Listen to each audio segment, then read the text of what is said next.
Salut à tous, j'espère que vous allez très bien. Je suis très content de vous retrouver sur la chaîne pour cette vidéo d'avant-match Real Celta Vigo. Comme d'habitude, on va parler de presque tous les enjeux du match, mes attentes. On va voir quelques détails très importants. Qui doit jouer mon 11, le 11 qui pour moi peut battre cette équipe de Celta Vigo. Et ensuite, mon prono pour terminer la vidéo. Juste avant les frérots, je vous invite à vous abonner, à activer la cloche de notification et rester jusqu'à la fin de la vidéo. C'est très important. On est parti.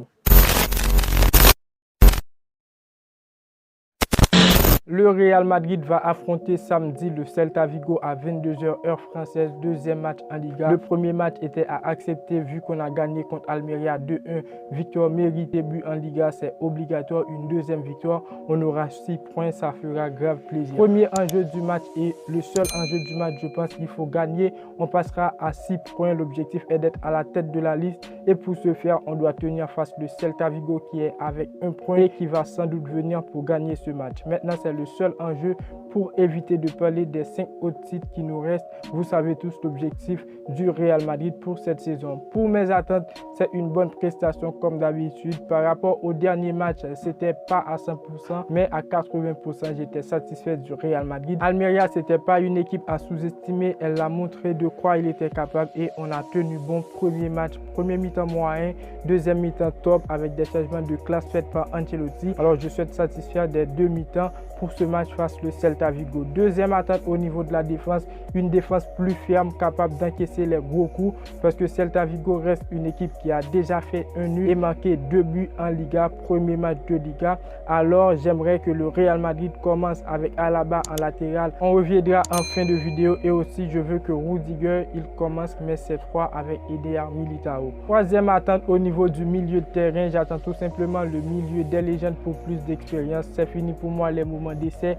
Deuxième match en Liga, il faut faire peur et une entrée de Camavinga serait nécessaire au cours de ce match. C'est un joueur ultra puissant et pourquoi pas Tchouaméni lorsqu'on aura le contrôle du jeu. Quatrième attente au niveau offensif, seulement Vinicius n'est pour moi moyen. Il faut qu'il marque pour faire parler son ballon d'or 2023. Je souhaite qu'il va prendre le jeu au sérieux et j'attends le retour de Rodrigo. Il n'était pas présent face à Almeria pour cause de blessure et selon les médias, il a repris son état. Je veux bien le voir dans ce match face à le Celta Vigo. Pour terminer, un récap de mes attentes. Je veux voir le Real Madrid au meilleur niveau avec leur jeu collectif qui face à Almeria m'a beaucoup fait plaisir. Je veux voir toute l'équipe aller chercher la victoire et marquer en premier. Le Celta Vigo a réalisé un mercato accepté. 12 joueurs ont débarqué dans le club et 11 sont partis. C'est un club qui a des joueurs pour réaliser une bonne victoire. C'est un club à ne pas sous-estimer. Premier match en Liga, un nul 2-2 face à l'Espagnol de Barcelone. 6 tirs, 3 cadrés, 60% de possession et 539 passes. On reste supérieur 7, on est le Real Madrid, on est le dernier club à avoir remporté le trophée. Par contre, on doit tout faire pour mettre le dos de Celta Vigo au sol, c'est obligatoire. Maintenant, quel 11 va aligner Ancelotti? Vu le dernier 11, on va passer à la petite analyse comme d'habitude. Toujours le 4-3-3 face à Almeria. Au but, Thibaut Courtois qui a joué un très bon match. Le but encaissé n'était surtout pas de sa faute. Il a réussi à donner encore une fois le meilleur de lui-même. Dans la charnière centrale, Rudiger Nacho. Rudiger qui j'ai trouvé très lent lors du but encaissé et après le match, il a pris conscience de son erreur. Nacho, en vrai, il ne m'a pas impressionné. En latéral, Vasquez à cause de l'absence de Carvajal qui est toujours incertain. Et à gauche, Mendy qui selon moi a donné une prestation comme d'habitude. Au milieu de terrain, le milieu que je voulais, Camavinga, Tchouaméni, accompagné d'un joueur expérimenté, c'était Toni Kroos. Et pour le secteur offensif, ça ne bouge pas. Vinicius, Benzema, Valverde avec Rodrigo qui était absent et qui fera sans doute son retour selon les médias. Il sera présent. Maintenant, la seule jugement, c'est pas grave.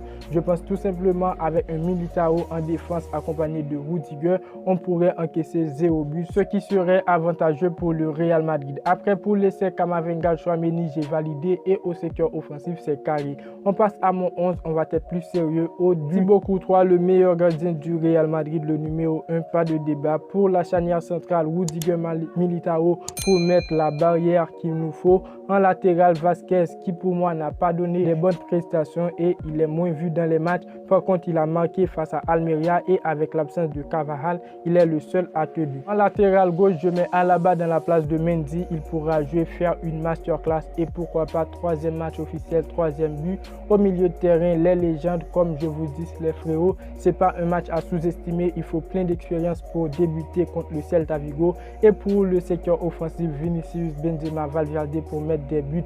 Et donc voilà pour mon 11. J'ai essayé d'être plutôt réaliste. N'hésitez pas à me dire ce que vous pensez dans les commentaires. Pour mon prono, on va terminer la vidéo. Pour mon prono, 1-2-1 pour le Real Madrid, ce serait un match difficile et dès que le Real encaisse un but, la motivation est ultra puissante et on pourrait détruire l'adversaire. Et voilà, c'est tout. Les frérots, la vidéo touche à sa fin. N'hésitez pas à donner vos avis dans les commentaires. Donnez vos 11, ça me ferait grave plaisir. Et n'oubliez pas de vous abonner, d'activer la cloche de notification pour ne pas manquer les suites des vidéos à venir. Et surtout, n'oubliez pas le pouce bleu pour me dire que vous appréciez le travail. Et moi, je vous dis à très bientôt pour une toute nouvelle vidéo. Ciao, ciao.